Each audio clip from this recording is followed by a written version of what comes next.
Have you ever had to go somewhere or do something and you didn't quite know how to get there or quite know what you're supposed to do, but you knew you had to do it? And then all of a sudden, you may have felt your hands getting sweaty, or maybe you felt this pain in your stomach because you knew you had to do it, but you just didn't know how quite to do it. Well, that's called anxiety.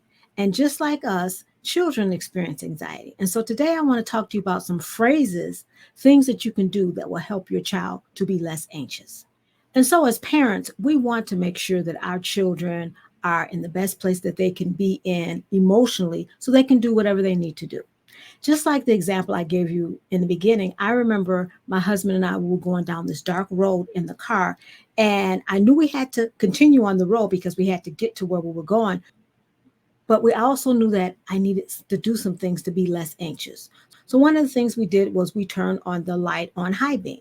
Another thing that we did was we kind of looked for directions to make sure, hey, we're going in the right way. And so when you have a child that's anxious, there are things that you can do that will help them to become less anxious. I remember when I was a little girl and I used to be deathly afraid of the dark. Oh my God, I'll be so scared of the dark. I'd want to leave my light on. And my mom would say, no, Lois, you have to turn your light off. And I had all the stuffed animals in the bed because I was so scared of the dark. And so what she did one day is she bought a nightlight. And when she plugged that nightlight in, even though it was still dark, I felt a sense of safety. I didn't feel like I was all alone. Even though I was still all alone in the room, I didn't feel all alone. So what just by doing that one little act, it helped me be less anxious. I know when I was growing up, they really didn't call it anxiety. They would say things like, "Oh, you're scared," or to be scared of, but not really knowing the term. It was called anxiety because anxiety presents as fear or worry. And there's different types of anxiety. There's a type of anxiety that we see in young kids when they're scared to be separated from their parents. A lot of times we see this when kids are just starting preschool, and it's called separation anxiety, where they don't want to be separated from their parents. Another type of anxiety is called phobias, when kids maybe have a specific situation that they're afraid of. They may be scared of dogs. They may be scared of going to the doctor, and we call those phobias. Another type of anxiety is social anxiety, when kids may be afraid to go to school or afraid to be around a lot of people. That's social anxiety.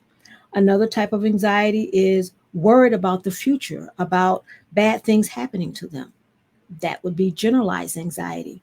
And the last one is when they have episodes of maybe they're shaking or they're fearful, their stomach is hurting, they may get dizzy, they may have heavy breathing, and that's called panic attacks. So there's different types of anxiety. And like I said before, when I was growing up, they didn't call it anxiety. They just said, "Oh, you're scared," and but it really is anxiety. And as parents, again, or caregivers or whoever is working with the child, you really want to make sure that the child is the best that they can be emotionally. So this is why I'm talking about the anxiety, so you'll know how you can help them.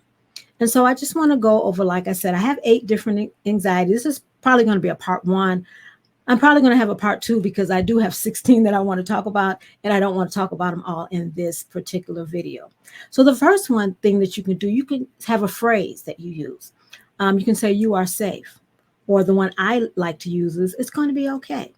And remember, anxiety can make your child feel as if their mind and body are in danger, like there's a danger that there's something's going to happen. And by saying these words, you kind of soothe their nervous system. I know I use this a lot with my grandkids, and I used it with my kids. I would tell them, "It's okay. It's going to be okay." And just by saying that, I can see their body change. I can see like this relaxed look come over their face because I'm telling them that it's going to be okay.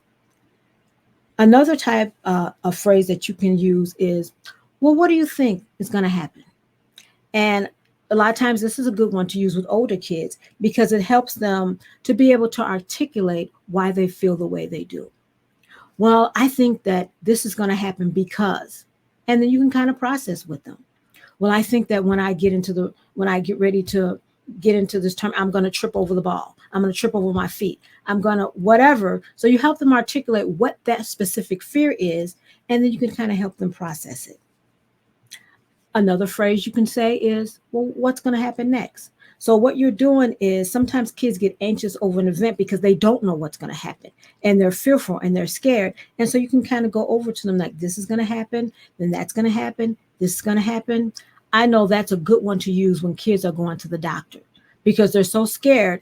And a lot of times the doctors even do it. They say, you know what? The first thing I'm going to do is I'm going to roll up your sleeve and then I'm going to touch your hand and then I'm going to put this around your arm and I'm going to take some blood. And so they tell them what's going to happen. And so sometimes when you know what's going to happen, it makes you less anxious. Because remember, anxiety is a fear. And a lot of times it's the fear of the unknown. And so that's a good way to help kids be less anxious. This is another good one. And this one is for kids. The phrase you can say is, let's put your worry on a shelf. Let's listen to your favorite story, or let's watch a movie, or let's read a story, or let's listen to your favorite song. And then afterwards, we can pick it back up. So, what you're doing is you're letting them set the worry aside, not focus on it, and focus on something that they enjoy, that's fun to do. And then you can talk about it later. So, you're kind of helping them not be anxious in the moment, but to be present in the moment and to worry about that later. Another one is, let's learn a little bit more about this. Let's talk a little bit more about this. Because again, kids have a fear because they have a fear of the unknown. So what you're doing with this one is tell them to ask me as many questions as you want. And that way you're helping them to get knowledge and understanding. Remember that phrase that says knowledge is power? So when they're asking you about it, sometimes as parents, we don't want to keep answering questions. But in this instance, if your child is anxious, go ahead and answer those questions because you want to make sure you answer every single question.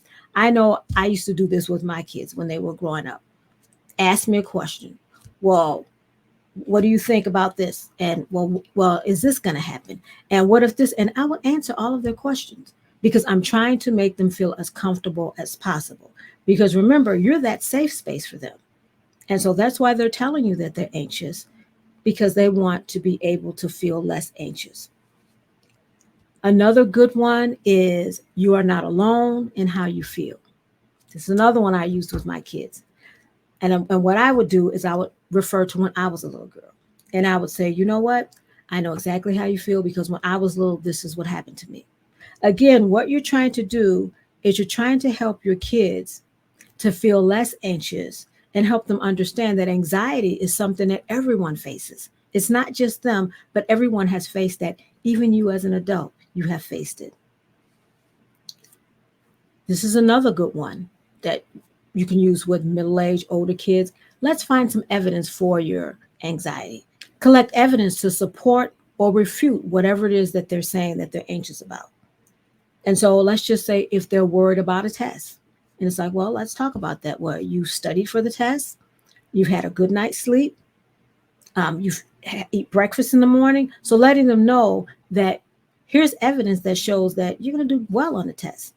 The only evidence that shows you're not going to do well is if you don't study and if you don't sleep and if you don't get have a good breakfast. So you're going to collect evidence to show them that what they're worried about is unfounded. And the last one, and this is one that I use with my children and I continue to use my grandchildren. I'm proud of you. I'm so proud of you. Regardless of what happens, I'm still going to be proud of you because you did this.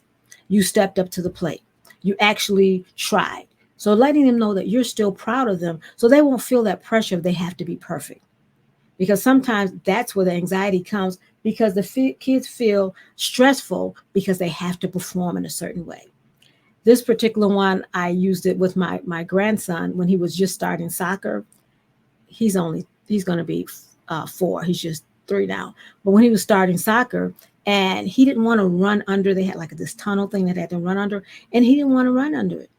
And I told him, well, I'm glad, proud of you that you at least came to the entrance of it, that you at least went halfway. So never discouraging your child, but always letting them know that I'm proud of you for what you've already done. I just wanted to just go over those with you and just to give you some phrases that's going to help you with your child. I know a lot of times as parents, we want to help our child, but sometimes we just don't know what to say. And so hopefully those phrases will help you to be able to say those things to your child. So go ahead, write down in the comments if you think that those phrases are going to help your child. And even if some things that you've tried with your child, I would love to hear some of the things that you have tried. And here's another video that's going to help you on this journey of being an awesome parent.